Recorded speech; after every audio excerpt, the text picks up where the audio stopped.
नमस्कार, आप देख रहे हैं खबर 100 में हूं आपके साथ राहुल मौर्य। आइए रुख करते हैं इस वक्त की बड़ी खबरों पर, लेकिन उससे पहले एक नजर हेडलाइंस की ओर। अनलॉक होते ही इंदौर में बढ़ने लगे अपराध, अज्ञातों ने एक युवक को उतारा मौत के घाट, पुलिस कर रही जांच। अनलॉक 2 में कई प्रमुख बाजारों को मिली राहत, इंदौर प्रशासन ने खुले बाजारों का किया दौरा, व्यापारियों को दी समझाइश। मध्य प्रदेश के गृह मंत्री नरोत्तम मिश्रा का बयान, प्रदेश में रिकवरी रेट 97% से ऊपर पहुंचा।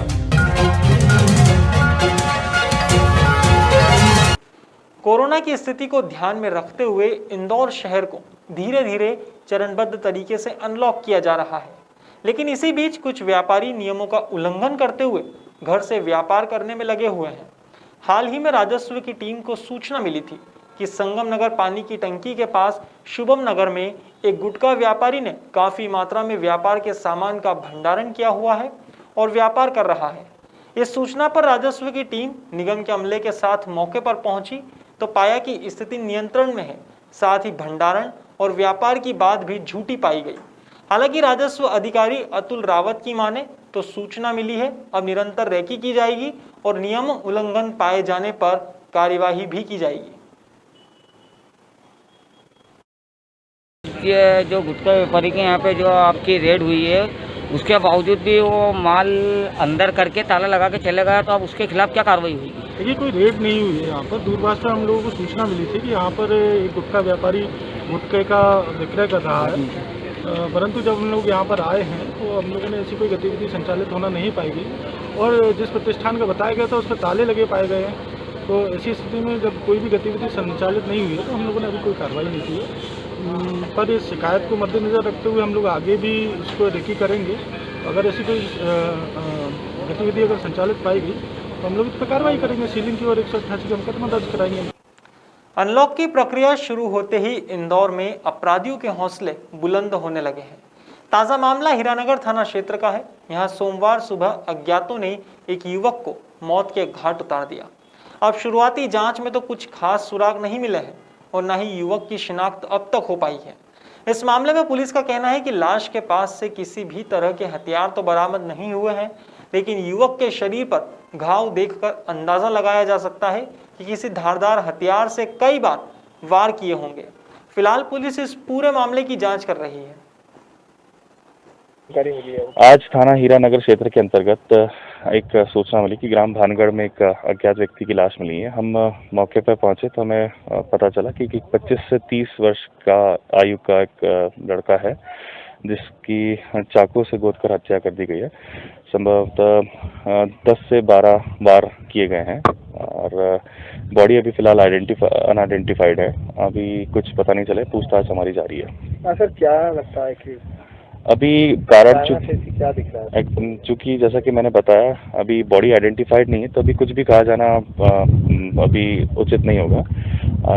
सबसे पहले अगर आइडेंटिफिकेशन हो जाता तो ये पता चल हम लगा पाएंगे कि एग्जैक्टली क्या रीजन था, उसका बैकग्राउंड क्या मृतक का, और फिर वहाँ से हमारी इन्वेस्टिगेशन आगे हम आगे बढ़ा सकते तरीके से हमारा क्या प्रेम प्रसंग या संबंध? कारण कुछ भी हो सकता है, अभी कहना कुछ बहुत जल्दबाजी होगी, बट हाँ ये बड़ा ग्रूसम और ब्रूटल किस्म का मर्डर है, तो कारण जो भी निकल के आएगा वो आइडेंटिफिकेशन के बाद ही पता पड़ेगा। कोरोना संक्रमण की दूसरी लहर के बाद इंदौर के कई प्रमुख बाजारों को कुछ हद तक राहत मिली है। आदेशों के जारी होने के बाद प्रशासन भी और सतर्क हो गया है। सोमवार को सराफा बाजार, कपड़ा बाजार सहित अन्य बाजारों के खुलने से पहले प्रशासन की टीम ने बाजारों का दौरा किया और व्यापारियों को प्रोटोकॉल के पालन करने की समझाइश दी। साथ ही यह भी समझाया कि बाजार खुलने के दौरान दूसरे क्षेत्र के व्यापारियों को अन्य दूसरे खुले बाजारों में घुसने की अनुमति नहीं है। वहीं इस दौरान व्यापारियों ने भी शासन प्रशासन का आभार माना और प्रोटोकॉल के पालन करने की बात कही। आपको सिर्फ माल डिस्पैच करना है और 9 बजे से लेकर 1 बजे तक के लिए टाइम दिया गया। उसमें मालिक के साथ कारीगरों को क्या अनुमति दी गई है? कितने कारीगर साथ? एक मालिक के साथ में 3 गाड़ी। 3 कारीगर। आपका परिचय? मैं अशोक शर्मा, प्रचार मंत्री सराफा एसोसिएशन, हरिओम।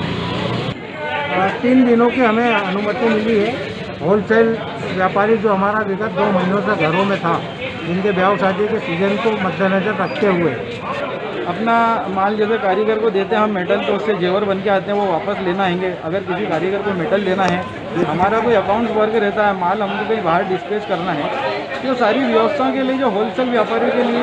वहीं इस दौरे के दौरान सीएसपी एसकेएस तोमर ने और थाना प्रभारी सुनील शर्मा सहित अन्य पुलिस कर्मियों ने व्यापारियों को समझाइश दी। इस दौरान पूरा पुलिस स्टाफ मौजूद था।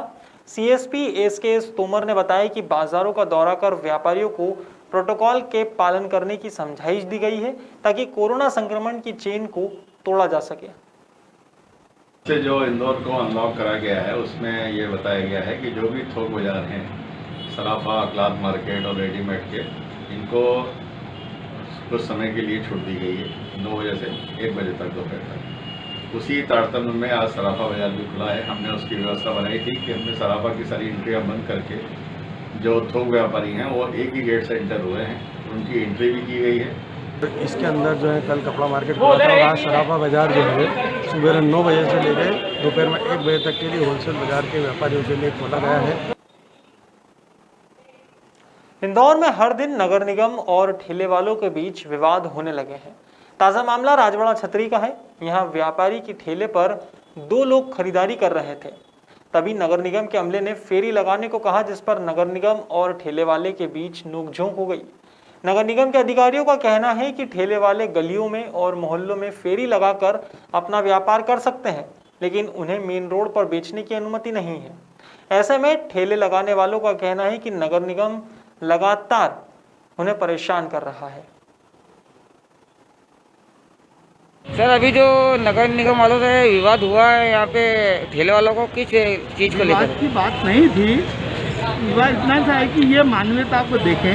अब फ्रूट और सब्जी वालों को लेकर हाईकोर्ट की गाइडलाइन आई है कि भाई इनका व्यापार चले।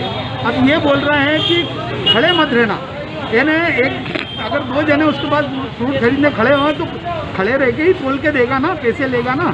अब उसके वहाँ भीड़ हो तो आप उसको डांटो। अब उसको ये कर रहे हैं कि आप तो चलते ही रहो। तो अब एक बात बताओ, कौन सी मानवता है, कौन से ऐसा लिखा है कि चलते चलते वो फ्रूट भी तोल लेगा, वो दे भी देगा, पैसे भी ले। अब 2 आदमी नहीं है उसके ठेले पे, चलो ठेला हटाओ, चलो ये करो, तो इससे अच्छा तो उसको झाड़ दे दो। सोमवार को मध्य प्रदेश के गृह मंत्री डॉक्टर नरोत्तम मिश्रा ने मीडिया से बात करते हुए बताया कि प्रदेश में रिकवरी रेट 97% से ऊपर है, जो राहत की खबर है। वहीं मध्य प्रदेश के नेतृत्व परिवर्तन की खबर पर कहा कि व्हाट्सएप ऐसी यूनिवर्सिटी है जिसका वाइस चांसलर बनने के लिए डिग्री की जरूरत नहीं है। ऐसे में जो भी खबरें वायरल हो रही है वो फर्जी है। शिवराज सिंह सीएम है और रहेंगे, अफवाहों पर ध्यान न दें। इन सभी के बीच मध्य प्रदेश के पूर्व सीएम कमलनाथ पर निशाना साधते हुए कहा कि कमलनाथ एक भी खरीदी केंद्र नहीं गए और बात किसानों की करते हैं। उन्होंने और उनकी सरकार ने किसानों को धोखा दिया है, आवाम को धोखा दिया है। आप भी सुनिए गृह मंत्री नरोत्तम मिश्रा का ये बयान। मध्य प्रदेश के अंदर एक्टिव केसों की संख्या अब कुल 8,860 बची है। मैं यहाँ यह कहना प्रासंगिक समझता हूं कि एक वो दौर भी हमने देखा है 1 माह के अंदर जब हम 1 लाख की सीमा को टच कर रहे थे। आज कुल 8,000 ही रह गए। अगर हम संक्रमण दर देखें आज की, तो हम 1% भी नहीं है, वो 1% से भी नीचे आ गए हैं। 7.6% संक्रमण दर आज मध्य प्रदेश की है।